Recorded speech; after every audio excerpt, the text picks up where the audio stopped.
Oh hey, welcome to another edition.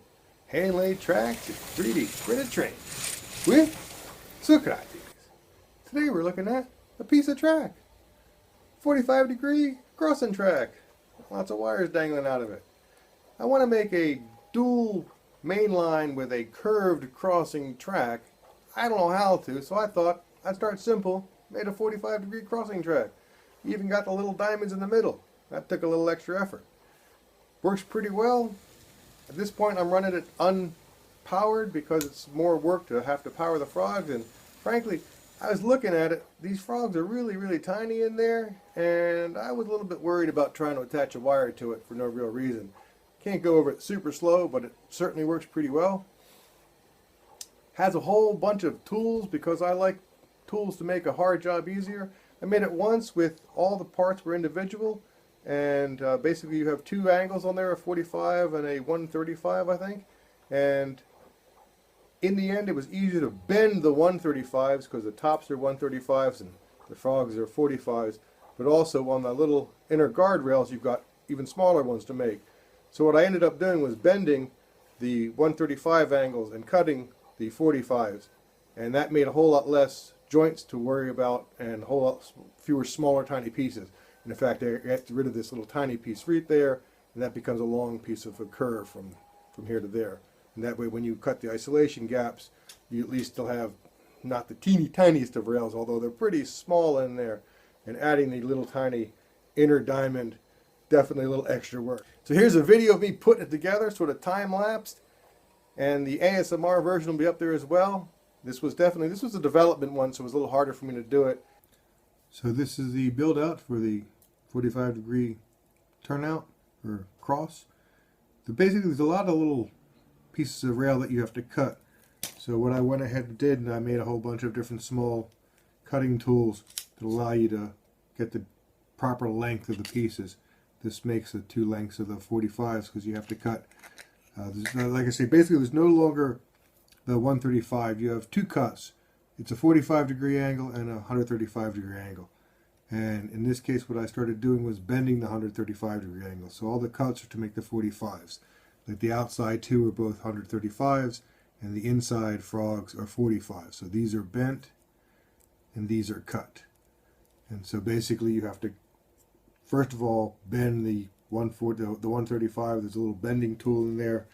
You can basically push through the end of the tool and it's at the proper angle so you can bend it. You can see there I just quickly bent it, and you can go back. The ASMR full-length version is available as well. You can see this a little much slower, but you can see I've got the bends in there, and I've already soldered the two frogs for the 45s on the outside, so the mounts being the stock rails are done. Like I said, the majority of this is a matter of small angles. Here I'm doing the little tiny solder joint that for the inner guards. There's the 4 inner guards, and they have one bend and one solder. Much easier than having two solders. And you can, these all pretty well popped out. This is all PLA, but I find if you're quick, it works fairly well. I use a good solder. I use the Stanol solder. This is very effective. Not a client, not a customer or whatever, just a client. Good stuff. Tried lots of different solders. And if you've ever made a turnout or any sort of thing whatsoever, handmade tracks, the PCB gaps and cuts is really the hardest and most annoying process whatsoever. And so I made these things one of my favorite tools I made. Basically, you put the full-length pieces in here and snip them to length and file them off. And then you transfer them one at a time into the other piece, clip the whole thing together, and then hit it with the angled file and do the gaps. And this puts the gaps in the right place, and it's really kind of difficult otherwise to get all the little gaps in all the exact proper places, and this way it's much easier, and you have to take everything in and out a few times. And also I run the PCB boards on the file. This is a Fast Tracks file. I got a couple tools from Fast Tracks, and this takes a few minutes, but you have to sort of buff up the copper face a little bit on the tool, and it makes it a whole lot better as far as the solder job goes. And one thing I did notice when I put this together, that there is a left and a right to this based on the way these are cut, and you'll notice that they don't line up as well in the middle if you have them on the wrong side. and I really don't know which side is which. So you put them on the first side. If it doesn't look right, switch it around and put them the other way. I had it wrong when I first started. You can see it again in the video, and I swapped it out. And I always use sort of a clamp system. It's one I found it works very effective. These are little clamps and little clip-on clamps, and they hold everything very nicely in place, and they move fairly easily as well. They don't last forever, but nothing in life does, and they're just printed so you can throw them away when they break. They last for a long time though. I do the outside of the stock rails first. You want to always do with my jigs, you want to push the pieces into the square corner and then start from the rounded side, because when you push the soldering iron, it tends to slide the PCB boards ever so slightly, if it moves them at all. So that way you're pushing them into the square corner where you want them anyway. I do the one stock rail, or the outer rail, then the other. I started from the middle to try to make sure that the triangle point was at exact center point. I also did clip a little bit out from the side of the rail before bending it, so it made it easier. And then also kind of hit it with a tiny bit of a file, because it had sort of a little bump up in the middle as well. And once your outer rails are in, you then switch to the inner rails. And I've made sure to put, you basically solder on the outside of the rail, not the inside, because that's where the wheels go. But that inner part of the frog, you need to solder that thing to the tie all the way. And so that inner frog ends up with sort of a blob on it. And you'll see me going through here and sort of filing a bit down. And this is the first version I did like this. And the first of the 4 pieces, I didn't start at the middle. You want to start on top of that blobbed up centerpiece in the triangle. So basically, it's this little tiny piece in here, because when you put the inner guardrail on, that's sort of a blobby thing. But when you hit it with a soldering iron, that melts it and it goes right back into place. And the one of them was a little bit higher up. The other 3, I started with that one, and it worked a whole lot better. When you're doing that inner guard, what I basically did, I kind of eyeballed it up to make sure that the guard was positioned properly. You use basically the extra piece of PCB board as a gap. The PCB board, again, I use Fast Tracks PCBs. The ties, I get the longest ones they have available, and you slip one of those in between the guardrail and the stock rail, and that keeps enough of a gap that your wheels won't bump. If you look at my old videos, especially originally, a lot of the turnouts, the guardrails were too close, and that little white locomotive is the only one that's got such a deep flange, but it bounces going over those guards.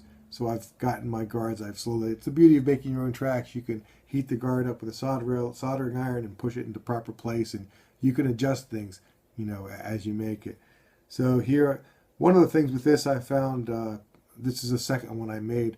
After you get the outer guardrails or outer stock rails on, go ahead and remove it and replace it, because that way anything that was stuck comes across. I use a little tiny screwdriver and 2 of them basically, and sort of wiggle it in on the circly end, and you can leverage it through, and you can slowly pop it out. And then once it's out, you can put it right back in. That way it's broke whatever was glued in, whatever became difficult. This way when you take it out going forward, it's a lot easier. If you don't take it out at all, it's possible, but it will be fairly well secured in there, because this puts a lot of heat and it's a whole lot of ties. Normally, you look at the normal ties are a fairly significant gap between them, so it doesn't put so much heat into the plastic. But since this is pretty much every single tie is a soldered tie, so there are no non-soldered ties in there. So it puts a lot of heat into the jig. So that's why pretty much after each of these pieces I went back through and pulled it out again. And like I say, here's the first of the group I'm putting in, trying to make sure to use a PCB board, a little tie in between to maintain the gap. And again, it's a question of getting that angle set up, because you've got your different paths and the inside's what matters. So once you have it set up, you can go ahead and start the solder job. It's one of those things that you want to double check it early, not late. That first one's easy to fix if you have to, but once the thing's in there, it's a whole lot harder to fix. And again, I've got the whole thing out once. I just simply popped it out and put it back in. And then here was, the second one was, again, you wanted to make sure that was lined up. You can check it. You know, for the most part, the car runs by hand back and forth on it, even without the guards. And once you've got that first thing in and you think it's fine, it's just a question of going around and fixing it. You know, doing all the other inners, because again, that's why that tie gap is also so important. And one of the problems with this was I did at one point overheat and move one of the pieces because when you put, actually that's actually later. That's after I put the little, because I actually got little inner guards for the inner diamond. And one of the questions is, do you cut the isolation gaps before or after you put the inner diamond in? I cut the isolation gaps and then I put the inner diamond, but that meant that there's also some really, really short pieces of rail. I think it's probably better if you do the inner diamond and then you gap it, but it gets really tight next to the diamond. So this is the first one. The other one doesn't have a diamond, but it definitely did work this way. But like I say, when I put the diamond in, I made one of these little teeny pieces come loose. I got it back down again, but that was definitely something to worry about. So I would put the diamond in before doing the gap, the isolation gap. And I don't think I show the diamond on this particular video because it's something I hadn't done yet. And usually when I'm trying to figure it out, I don't make a video of it because it just takes a whole lot longer. But again, there's 4. And there's that inner piece. When you want to make sure that one's, again, it's one of the places where you do solder inside the rail. And when it's done, you're pretty much going to have to go and clean that up a little bit. Sometimes what I'll do is I actually use the jeweler's saw. I have a broken piece of jeweler's saw. And I actually have a little tiny piece of a jeweler's saw. And so I'll hold that. And it has a nice angle. And you can put that back and forth through the gap. I'll eventually do it in this process because it's that, like I say, that last little piece of solder goes onto the inside of the track. And one way or the other, that's not good, but you can sort of have to file just a tiny bit. That one right there, you can file it back just a little tiny bit. And there's no other real way to do this because of the isolation gaps. They all have to be attached, otherwise it will just simply fall apart. So one way or the other, you do have to make that solder joint work. One of the interesting things with this is the wiring, is the fact that outer and the obtuse angles, these are all solid. And they're only one piece, so there's no gap on this to this. So when you put the wires, there's basically, one of the frogs doesn't get wired. You can see here that the 2 inners are wired, but the 2 outers aren't wired here. So there's double, but only single and single. And you can wire the frogs up as well. I left these as isolated frogs, and that way it was a little easier. And here's cutting the isolation gap.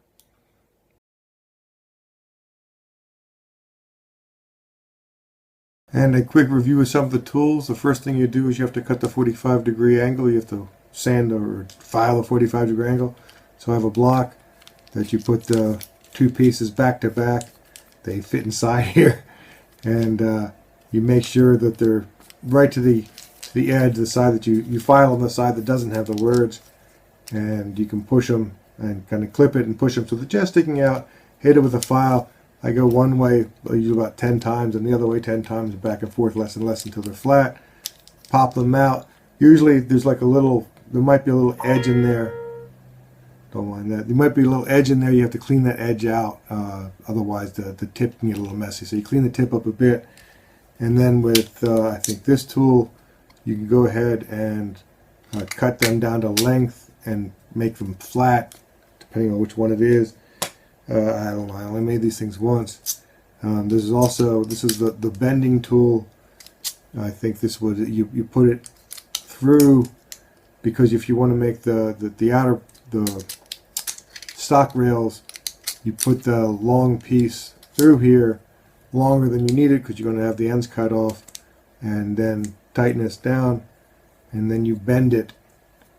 And this is, if you measure it, this is too much because it has a bit of a spring back to it. So as this gets it pretty close, you have to measure it a little tiny bit by hand to make sure it fits perfectly, but that's an easy thing to adjust. Once you've done the 45 or the 135 angle on that, One of them is longer because it has a bend, and the other one is shorter. And I think that's one of the things you'll find. These are the two of them are long. You basically don't use all of them. If I use it like this, you only use the two that fit better. That way you have a little adjustability if it doesn't really fit for you one way or the other. I found it easier to make a jig that has a bigger and a smaller one, and I use the one that works best each time. These two small jigs, there's two of them, they're mirrors. You put once you have that 135 bend piece, and then first you do the 45-degree cut on the front, then you bend it to the 135. Actually, no, then before you bend it, you sand the end piece to the proper length. It became insane. Watch the long video. It worked though. And once you bend that, you have to do a little bend for the guardrail too. My God, this process was insane. Don't forget to file off the edge of the guardrail too because it goes in nice. Oh my God. Watch the long video. And then you can use this to solder the 45-degree tip together using a little clamp. When your little clamps goes on top of it.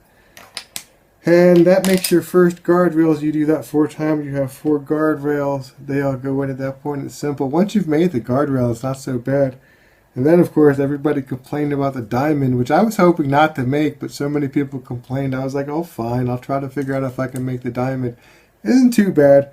You do the same thing with the bending process. You use the little bending jig to get your 145 bend in it. And you make them at the same time, so it's just basically 2 pieces of rail together. You bend them over. It doesn't have to be a long rail. It's nice. You can use up a scrap. And then you have to cut the ends down. So I have this tiny jig, and it fits, the 135 angle fits in there. You squeeze the thing together, cinch it down tight, and then again snip it down, and then file these two ends down together, and you end up with these little tiny piece.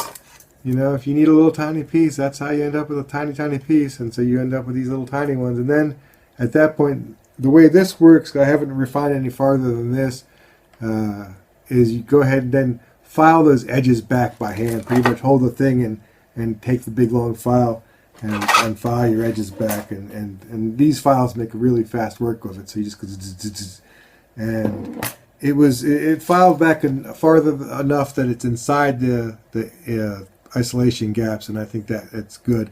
And then again, I would attach it. I would solder it in before going ahead and doing the isolation gaps.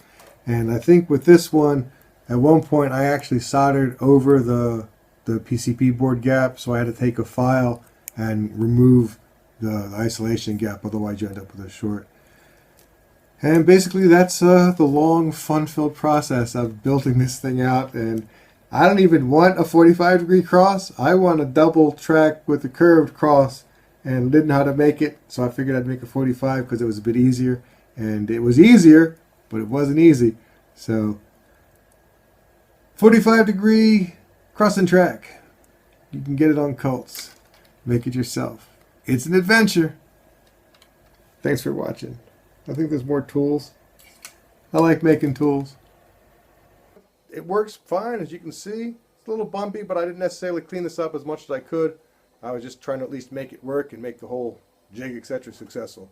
And I kind of like when they bounce along with some of those turnouts and such. A little wobble to the track is kind of nice. It's not too much of a wobble, but some wobble. So that's the 45-degree crossing track. Tie beds, jigs, tools, all sorts of things to make it yourself. Made 2 of them. Worked pretty well so far. No complaints. Get it on Cults. Thanks for watching. This was Crossing Tracks on 3D Trinity Trains. We were trying to do a little train, but we hit across, took the track across the track, and now we're going straight along the path.